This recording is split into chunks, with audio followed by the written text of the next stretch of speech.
Regardez attentivement ce qui va suivre. Vous allez voir comment en achetant une banale voiture d'occasion de particulier à particulier, on peut se retrouver dans une situation incroyable. C'est l'histoire que nous allons vous raconter dans une seconde. Problème de voiture, tout ce qui est lié à la voiture. Permis, radar, permis à point, assurance, achat, vente, réparation.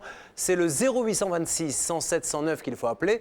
0826 107 109 ou bien Internet tf1.fr, rubrique sans aucun doute. Nous accueillons maintenant Kevin et Pierre, son père, sur le plateau de Sans aucun doute. Il y a un an, Kevin s'est offert une voiture d'occasion. Malheureusement, on lui a volé quelques temps plus tard. Kevin est assuré, mais surprise, son assurance refuse de l'indemniser. La raison est insolite. Les clés fournies par Kevin ne correspondraient pas au véhicule volé. Nous allons donc refaire l'historique de cette voiture et nous aurons l'un de ses anciens propriétaires en ligne. L'assurance lui dit on ne vous rembourse pas parce qu'il y avait des fausses clés. Donc ce monsieur essaie de comprendre pourquoi il a acheté une voiture avec des fausses clés. C'est des clés falsifiées. Pour Sans aucun doute, c'est une étrange affaire qui démarre tout de suite. Bonsoir Kevin. Bonsoir monsieur. Bonsoir Pierre. Bonsoir. Merci à tous les deux d'être présents sur le plateau de Sans aucun doute. Nous allons vous aider, tout faire pour en tout cas. Qu'attendez-vous de cette émission, jeune homme? Un coup de main.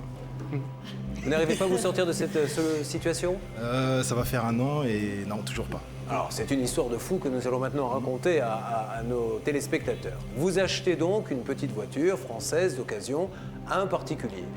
Vous n'avez pas à ce moment-là les sous pour l'assurer, donc vous la mettez de côté le temps de pouvoir vous en servir. Et monsieur, vous, à un moment donné, vous vous dites, ben, moi, je peux peut-être m'en servir, assurons-la. Et voilà. Et un soir, vous vous rendez, je crois, au cinéma, et Tout à quand fait. vous sortez de la séance, Il n'y a plus de voiture. donc qu'est-ce que vous faites à ce moment-là? Bah, on porte une plainte à la police. Car elle a été visiblement volée. Car elle a disparu. Bon, jusque-là, c'est une affaire banale. Vous appelez votre assurance, puisque nous l'avons dit, elle est assurée, pour vous faire rembourser. Et là, ils vont vous demander quoi? Les clés? Il me demande en effet les clés ainsi que la carte grise. Vous envoyez tout ça. Tout à fait. Et là, qu'est-ce que va vous apprendre l'assurance? Alors là, ils m'envoient une lettre et ils me disent qu'en effet, les deux clés ne correspondent pas à la voiture. Du coup, qu'est-ce que vous dit l'assurance? Il nous dit que, vu l'état actuel des choses, on ne peut pas vous rembourser, quoi, en fait. Parce que... Il pense qu'on a trafiqué quelque chose et que... On a fait une magouille, quoi, en fait. Ouais. Donc vous appelez, je suppose, immédiatement celui qui vous a vendu la voiture, jeune homme. Tout à fait. Et lui, que vous dit-il? Qu'il s'est servi déjà des clés et qu'il n'y avait aucun problème pour lui en fait. Quel est votre métier, monsieur? Je suis commercial. Et vous n'avez pas pu vous racheter une autre voiture? Pas encore. Ben, il n'a pas un gros salaire, il faut dire. Ben oui. Le commercial a un petit salaire. Et vous aviez pris un emprunt sur cette voiture? Non, pas du tout. D'accord, donc ça a été toutes vos économies qui sont En passées effet. là-dedans. C'est vrai que cette affaire Maître de Caumont, vous qui êtes spécialiste de l'automobile, est quand même assez hallucinante. Elle est tout à fait stupéfiante, Julien, parce que, d'une part, l'assurance ne prouve aucune malversation, aucun vol, rien qui permettrait de suspecter une escroquerie à l'assurance et donc de refuser de payer, premièrement. Deuxièmement, elle se fonde sur le fait que les clés en question ne correspondraient pas exactement au modèle, à l'année, à la série, etc. La question, elle est de savoir si la personne a deux clés à remettre et elle les a. Et si ces clés permettaient de démarrer la voiture, pointe à la ligne. Notre acheteur a acheté de bonne foi à un vendeur particulier un véhicule d'occasion qui était doté de deux clés qui faisaient marcher la voiture. Il n'a pas à aller se poser des questions et à aller faire des enquêtes judiciaires sur la concordance entre le numéro de série qui figure sur ces clés et la voiture qu'il a achetée. Au demeurant, rien ne vous empêche de faire des doubles de clés qui peuvent vous servir si vous perdez les originaux. Donc je pense que la position de la compagnie d'assurance est absolument intenable, sauf si vraiment elle a des raisons de croire à une escroquerie organisée et qu'elle le démontre. Nous allons essayer de joindre donc le vendeur. C'est parti, la régie fait le numéro. En ligne, le particulier qui a vendu le véhicule à Kevin. Mais chose étrange, cet homme travaille pour une grande marque automobile, identique à celle du véhicule volé. Oui, bonjour, je suis Julien Courbet de l'émission Sans aucun doute sur TF1. Nous essayons d'aider la personne à qui vous avez vendu la voiture. Vous savez qu'il y a eu un problème de clé. Ouais. Voilà, on voulait juste savoir, donc vous lui avez vendu cette voiture de bonne foi avec ces deux clés. Vous-même, cette voiture, vous l'aviez achetée à qui? Bah, un particulier. Est-ce que vous vous rappelez du nom de ce particulier? Non. Vous savez plus du tout de qui il s'agit? Non. Bah, il y a un nom à la personne que j'ai acheté avant. D'accord.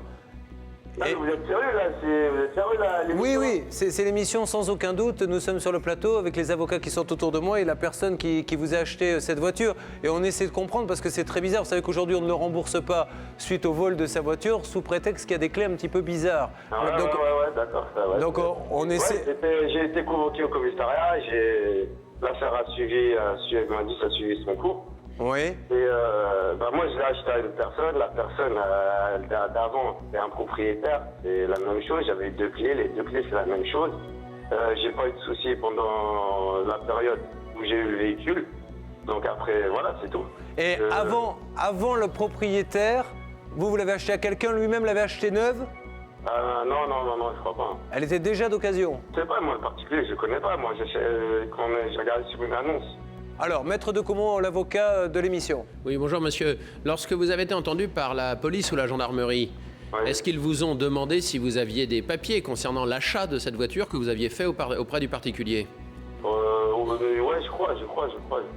Et vous étiez assuré où, monsieur, quand vous l'aviez? Assuré à une assurance, à mon assurance. Mais c'est laquelle votre assurance? J'ai une assurance, je sais pas, moi, je vais vous dire, j'ai une assurance. La personne d'avant, elle était assurée, la voiture, et pas de... Monsieur, je vous pose pas une question indiscrète, je vous demande à quelle assurance elle était assurée, votre voiture? Je sais pas, moi, elle était assurée, c'est tout. J'ai mon assurance, maintenant, je sais pas, au téléphone, je vais pas vous dire ça comme ça. Vous savez, moi je peux vous dire, certains sont assurés chez AXA, d'autres au GAN, d'autres à l'UAP, d'autres... Je suis dans une assurance connue, et c'est tout. Mais pourquoi vous voulez pas dire laquelle, monsieur? Je me suis dans une assurance. Au jour d'aujourd'hui, je suis dans l'assurance. Vous inquiétez pas, la voiture, elle était assurée. Voilà, c'est tout. Non, mais le problème, c'est... Non, monsieur. Oui, je vous laisse parler. Excusez-moi, allez-y. C'est assuré, parce que si l'assurance, si vous a tout expliqué, il n'y a pas de souci. Donc, si vous a tout expliqué, on va mettre au clair ça. Alors, voilà, ça il m'a expliqué. Mais la voiture, elle n'était pas assurée, la voiture. Monsieur, le problème, il n'est pas là, monsieur. C'est pas qu'elle n'était pas assurée, elle était assurée, la voiture. C'est pas ça le problème. Le problème, c'est que là... Écoutez-moi, monsieur, je vous explique la situation. La voiture était assurée. Mais l'assurance lui dit, on ne vous rembourse pas parce qu'il y avait des fausses clés. Donc ce monsieur essaie de comprendre pourquoi il a acheté une voiture avec des fausses clés. C'est des clés falsifiées.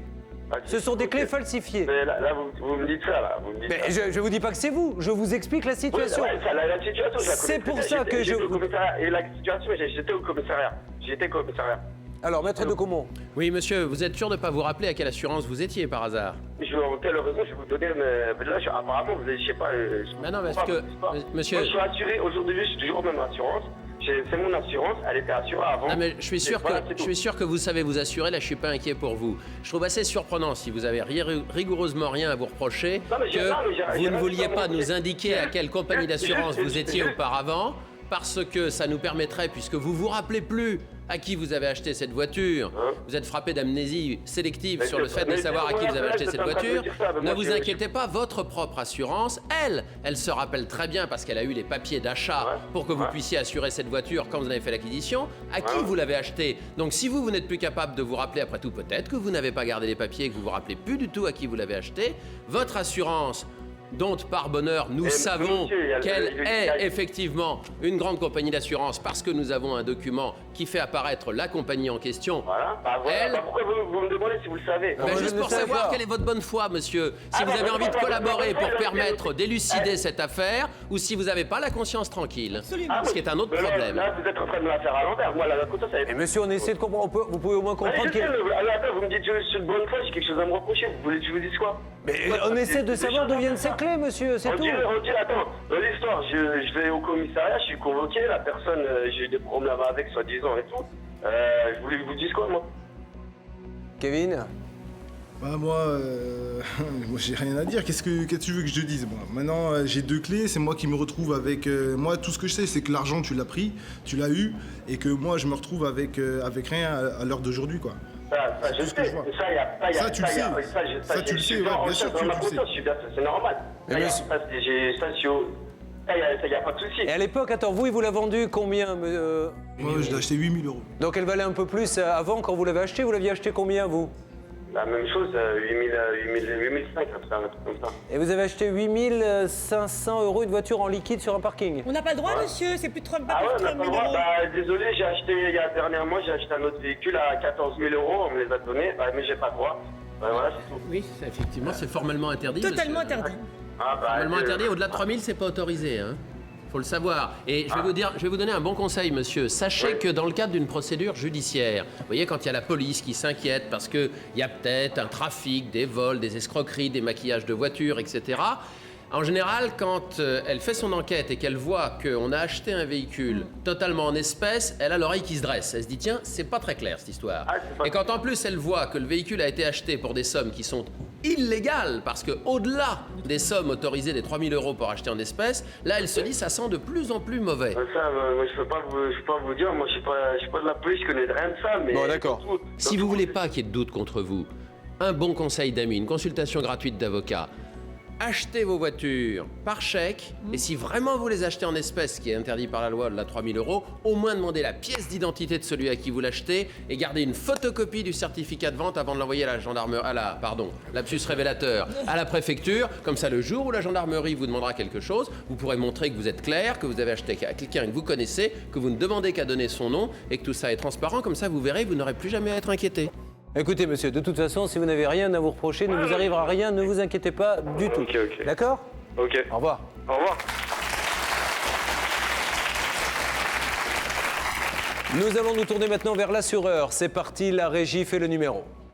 Notre interlocuteur au sein de ce grand groupe d'assurance est malheureusement absent. Personne ne semble en mesure de répondre à nos questions pourtant simples. On nous invite à nous tourner vers le service de presse et de communication, ce que nous faisons. Pourrais-je avoir, s'il vous plaît, le service presse communication? Oui, yes. Ah, bonjour, Julien Courbet à l'appareil, de l'émission Sans aucun doute sur TF1. Oui. Pardonnez-moi de vous déranger. Je me permets de vous appeler car nous essayons de traiter un dossier dans le cadre de l'émission que vous connaissez. Et voilà, on a décidé de remonter vers vous parce qu'au niveau local, il semble un petit peu difficile d'avoir un interlocuteur. Et surtout, quand nous l'avons eu, et à juste titre, il nous a dit que ça se décidait à Paris. Donc, puis-je vous donner quelques renseignements afin de pouvoir regarder un petit peu dans le dossier, dans vos différents services? Écoutez, moi je vais pas pouvoir vous répondre du tout. Ah non, mais je ne vous demande pas de me répondre, c'était pour vous donner les différents renseignements afin que vous puissiez demander à quelqu'un. Oui, si vous voulez. Bah, si vous n'avez pas envie de le faire, vous... C'est pas ça, je réfléchis en même temps. Qu'est-ce qui pourrait bien vous renseigner? Allez-y. Julien Courbet revient donc en détail sur le vol de voiture dont Kevin a été victime, pour conclure sur la seule question qui, dans le fond, a de l'importance. Maintenant, on ne comprend pas pourquoi on ne le rembourse pas. Soit c'est un escroc, et effectivement, là, aucune raison de le rembourser. Soit il a déposé plainte et il est innocent, ce monsieur, et auquel cas, sur quelle base ne le rembourse-t-on pas?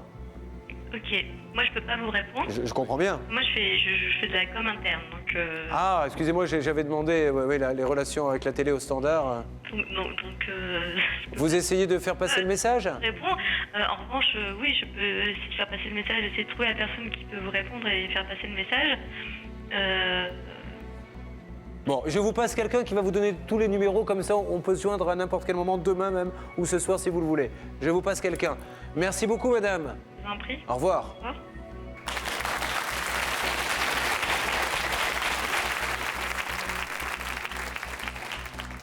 Bien, nous avons donc avancé dans cette enquête, elle est loin d'être terminée. Ce que nous savons aujourd'hui, c'est que, bon, voilà, il y a quand même quelques bizarreries dans ce dossier concernant celui qui vous a vendu la voiture, bien que nous ne l'accusions de rien du tout. Nous allons maintenant retrouver celui qui lui a vendu cette voiture, s'il existe. Nous allons également avoir l'assurance, puisque nous avons appelé le siège, pour qu'il nous explique pourquoi il ne vous rembourse pas. Donc tout ceci, vous nous laissez quelques jours et l'on revient vers vous. Je ne suis pas loin de croire que nous allons pouvoir avoir le remboursement de cette voiture. Merci à tous les deux, on s'occupe de vous et je vous donne des nouvelles. C'est nous qui vous remercions. Merci.